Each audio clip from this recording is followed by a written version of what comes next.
En plus, elle pleure devant nous, quoi. Eh ben, en fait,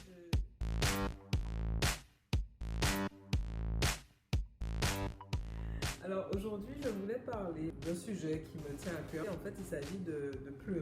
Quand j'étais au collège, je me disais, je comprenais pas déjà, parce qu'il y avait plein d'histoires d'amour, bien sûr. Il y avait des filles qui pleuraient, j'entendais des histoires, oui, elle a pleuré parce qu'elle ne l'aime pas. En fait, ça me faisait pas sourire, mais je me disais, mais comment tu fais pour pleurer pour quelqu'un déjà? Eh bien, en fait, toutes les situations que j'ai jugées, toutes les personnes, j'ai fini par me retrouver moi-même dans ces situations-là. Je suis guadeloupéenne, pour celles qui ne le savent pas. Les Guadeloupéens sont très imprégnés d'une culture matriarcale forte et qui considèrent le fait de pleurer comme une faiblesse, comme quelque chose de honteux, qu'on doit cacher, qu'il ne faut pas faire. Et je pense que j'en étais très imprégnée et j'avais même du mal à pleurer pour certaines choses. On m'interdisait de pleurer. Et ce que je ne savais pas, c'est qu'en m'interdisant de pleurer, je m'interdisais de libérer certaines choses et donc je les gardais en moi. Ça s'imprimait en moi et comme vous devez vous en douter, garder des émotions négatives pour soi, ne pas s'en libérer, ça vous ronge de l'intérieur tout simplement.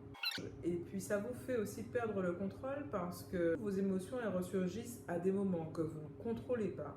Parce que vous avez fait le choix de vous en couper. Hein. Si vous faites le choix de ne pas pleurer pour telle ou telle chose, vous vous coupez en fait de votre ressenti, de vos émotions. Ça veut dire qu'après, vous n'êtes pas capable de ressentir quand vous allez déborder. Et lorsque vous débordez, c'est forcément à des moments que vous n'avez pas prévus. Et c'est vraiment pas agréable. Moi, je me rappelle, j'étais étudiante et en fait, ça m'est arrivé aussi. Ça m'est arrivé, voilà, dans un moment de débordement que je n'ai pas contrôlé. Parce que je me coupais de mes ressentis, je m'interdisais de pleurer. Du coup, quand cette situation, je ne me rappelle même plus ce que c'était. Peut-être que je me suis chopé une amende parce que j'avais oublié ma carte de transport. Je ne sais même plus. Qu'est-ce qui a déclenché ça? Et j'étais déjà certainement très triste ou très stressée, très anxieuse ou je ne sais pas. J'avais un trop-plein émotionnel. Et en fait, je n'ai pas pu retenir mes larmes. Et là, je me suis retrouvée comme ces personnes que je voyais pleurer en marchant dans la rue devant tout le monde. Et je ne pouvais pas retenir mes larmes. Et je pleurais. Voilà, j'étais une Antillaise à Paris en train de pleurer dans la rue. Je rigole, ça me fait vraiment rigoler parce que quand on n'a pas vécu certaines choses, on n'arrive pas, on ne se rend pas compte. On ne se rend pas compte de ce que c'est, on ne comprend pas comment c'est possible, mais quand on le vit, ben là tout c'est clair, forcément. C'est un peu dommage d'en arriver là. Il n'y a aucune honte à pleurer. À pleurer parce qu'on a mal, à pleurer parce qu'on souffre.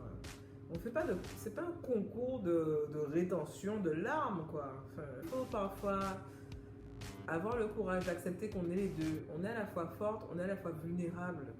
Et il faut essayer de sortir de ce schéma qui veut qu'on se trouve faible parce qu'on pleure.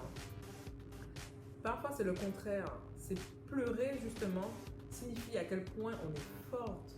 Mais je ne sais pas si vous vous en rendez compte, je ne sais pas dans quelle dynamique vous êtes, mais pleurer, c'est se libérer. Il faut pleurer, justement, pour ne pas se retrouver à accumuler des tensions, des émotions qui vous fichent des ulcères à l'estomac, qui vous fichent des cancers dans les cas les plus graves, qui vous filent des kilos en plus parce que vous sécrétez tellement de cortisol avec vos stress là que vous ne relâchez pas, que vous n'arrêtez pas d'accumuler des kilos, même quand vous faites votre sport à Fitness Park après. Je ne sais pas si j'ai le droit de dire Fitness Park. C'est pas grave.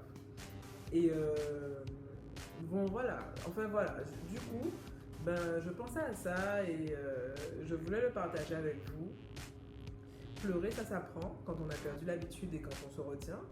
C'est normal. Moi, j'ai dû réapprendre à pleurer. Si j'ai un message à faire passer, libérez-vous de vos émotions. Exprimez-vous. Pas n'importe comment. N'insultez pas les gens, tout ça. C'est pas ça que je dis. Je dis juste, exprimez-vous. Si vous sentez que les larmes viennent, ne les retenez pas. Alors, s'il y a des gens à côté, devant, derrière, je comprends, c'est gênant. Ayez une petite boîte de mouchoirs dans votre sac. S'il le faut, si c'est au boulot, allez aux toilettes. Mais pleurez, pleurez les belles. Trop souvent, on considère le fait, nous femmes, surtout les femmes antillaises, on considère le fait de pleurer comme une faiblesse. Ce n'est pas une faiblesse, c'est une vulnérabilité, mais tout le monde en a. Voilà. Je vous embrasse très fort.